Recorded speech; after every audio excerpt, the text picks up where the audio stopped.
It's Chris Bowling. Hey, it's Chris Beyer. Chris, I believe we are talking about creative recruiting ideas today. As you and I are talking to many of our clients that are struggling to find employees to show up to work and then stay at work. What are you and I talk about this weekly? I mean, we'll recap a client conversation and share ideas with them. So what are some of the great ideas that you've come across from our clients? I was thinking about this too, Chris, because every employer is paying more in wages and they're still losing employees. So that's by default. You've got to increase how much you're paying somebody, both new hires and your current employees if you want to keep them. But it goes beyond that, because there comes a point where you just can't continue to invest in a wage and not have people. Right.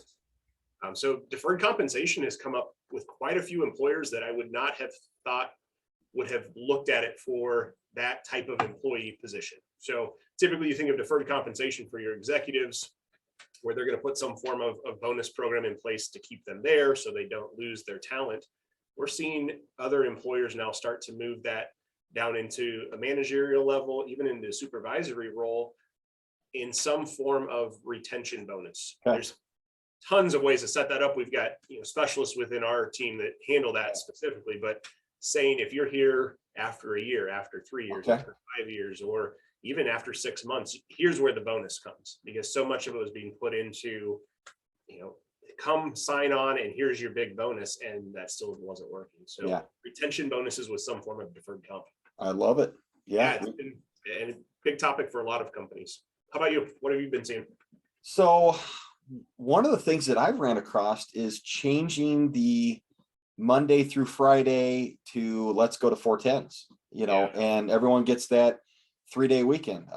You and I were just talking about my son. He just started a new job and it's 410s and he's got today off, which is Friday.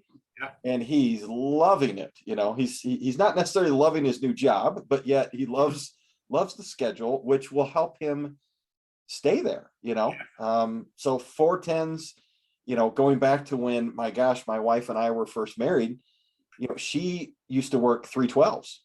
Right. And yeah, she's like, a nurse. and she's like, Chris, I'll take 410s over 312s any day of the week. But yeah, so basically, what does this mean? Be flexible within your hours and figure out that schedule for a different type of workforce today. That's really good.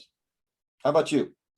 I have had many clients, and you have as well, asking to reduce the waiting period on their benefits this last year. Yeah, just this week we did. So we've already renewed on 1/1, and now we're one week into January, and she's like, what can we do? You got to reduce this. It's a competitive situation, and there's some pros and cons, and we're weighing that out with each employer. But there were others that said, we're going to take it from 90th day down to 30, or we're going to take it from 60 down to the very date of hire. And it's all in a way to try to incentivize that employee to come in. Yeah. Will that bring, some adverse risk potentially? But it's, you don't know. I mean, it's more, I want to help my employee be covered now and covered effectively. And, that has been a topic of conversation, I think, with every client, is why do we have the waiting period that we do? And do we want to adjust it? Huge. Twice, once again, when we were younger, Carrie had the benefits for us, just because she's a nurse, and they have great benefits. Yes. But I remember the stress we went through having to elect COBRA, waiting for that new benefit period to, finally, exhaust itself. And we used to call it riding the COBRA lightning. And you must have had a lot of moves, because which actually gave it its own term. Wow. We did. I was like, we don't necessarily have to pay this premium unless we have a claim. So, your waiting period 60 days. And sure enough, Brody ended up jumping off of a swing, broke his arm, and we were like, oh, now we got to play 2 months of COBRA. Yep. So I know it's there's ways to go through that. But yes, that, just having that ability to be covered and feel confident, especially, as you're trying to attract good employees. Completely agree. Yeah. So the one that we've been exploring a lot, and there's some great companies out there doing it, is student loan repayment. That these younger kids They don't care about something that I'm going to get when I'm 65, which Yep. is your Let me get out of bed 401k. today, right? It's I've got a student loan debt and it's taking up X% of my pay just Yep. to make that payment. Would you consider, versus putting money into my 401k, put money into a student repayment program? And we're seeing that be a huge incentive to once again try to, attract and retain younger talent. Yeah, our financial services team, I think that's a topic that they've had with all clients, and making that introduction to say, here's how it can be done and here's what to do. You and I don't know anything other than the concept. Right. The technicalities are there, but it's once it is explained, it's been a good thing, because you've got so many different generations of employee in the workforce. Right. Why does somebody have to put that employer contribution into a retirement fund? I mean, it's Right. It's just it's a different world. Yep. How about you? What's your second one or third one? Third one, we've seen more employers start to purchase voluntary benefits or worksite benefits on their employees, and be a critical illness or an accident product, from the concept of let's invest some money in a very low premium and know that that employee is going to have some protection when they have something major happen. So many of those products have started to add in things to help with COVID, and that extra security of an employee having funds in hand when they're in the hospital or they're going through that accident like you were just talking about.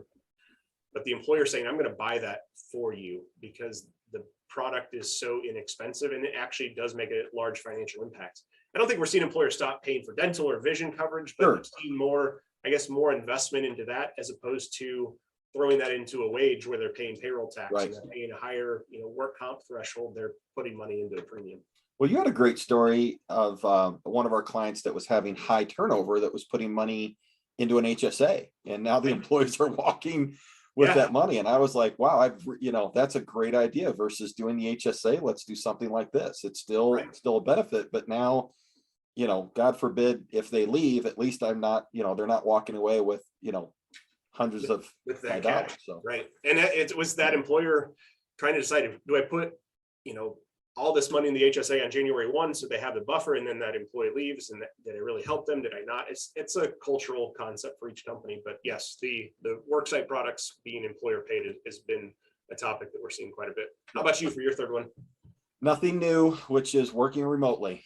We've seen this through COVID, and you and I unfortunately got bad news the first day back to work on 2022 that our employees are on an AB schedule, 3 days 1 week, 2 days the next, and we're losing a great employee that, this employer said you can be 100% remote. And, the problem that we're having is that we all got used to working from home and all the time, right? All the time. And once you're starting to ask employees to come back, it's that work-life balance, and this is she was an employee that has children, and it's a busy time in her life, and to not have to shower and get dressed and drive to work and, plan lunch and, to be able to be at home. And she's, most people are as effective, if not more effective from home. Now, there are some people over like, I cannot work from home. Right. That's fine. But what I will tell any employer, because we are experiencing this ourselves, is we've got to get out of the mindset of you got to come to the office or work's not getting done. COVID has changed so much of how we're viewing how we get our work done.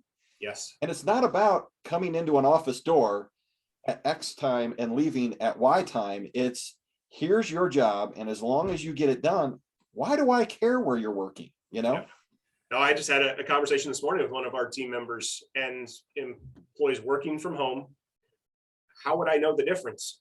I'm on the phone. I'm talking to them as I would call from one office to the other. Now I'm calling that extension and it's ringing to the house. So, I mean, it's a new world for that. I think, all 6 of these: deferred comp, lowering the wait period, purchasing worksite products or changing the work schedule to different hours, repaying student loans, or just working remotely. Those are 6 ideas that we've heard consistently. There's probably a dozen more we haven't even thought of that creative companies are doing, but it hopefully provides some ideas that an employer can start to look at in 2022. Yeah, that's well done, well said, because this is our reality right now. Is we've got to figure out how to attract, as you and I say, how do we attract and retain talent?